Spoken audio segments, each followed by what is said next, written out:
ድምፃዊ ማሚላ ሉቃስ ለጨምበላላ ኮንሰርት ለሁለት ዘፈን 1 ሚሊዮን ብር ጠየቀ።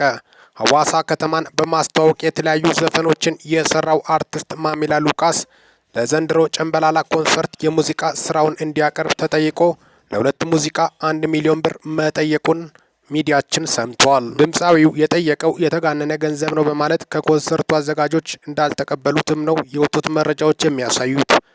ማሚላ ሉቃስ እንግዲህ ሐዋሳ ከተማን በማስተዋወቅ ሐዋሳን በማስተዋወቅ ወሳኝና ወይም አያሌ ሚና ከተጫወቱት ከደቡብ ዘፈኖችን በጣም በሚገርም ሁኔታ ከፍ በማስደረግ ዙሪያ እጅግ የጎላ ሚና እንደነበረው ጭምር ነው። በተለይ በሐዋሳ ዘፈኖቹ የምታወቀው ማሚላ ሉቃስ የጠየቀው ገንዘብ የተጋነነ ነው በማለት በዘንድሮ ፊቼ ጨምበላላ የሲዳማ በዓል ላይ ታላቁ በዓል ላይ እንደማይገኝ ጭምርም ነው የወጡት መረጃዎች የሚያሳዩት። ያን በማስመልከትም ነው አጠር ያለ መረጃ ለእናንተ ይዘንላችሁ መጣሁት። እስካሁን ድረስ አብሬያችሁ የቆየሁት ሚኪያስ ነኝ ከሚኪ ታቦር ኢንፎ። ይህንን ቻናል ሰብስክራይብ በማድረግ ቤተሰብ ይሁኑ።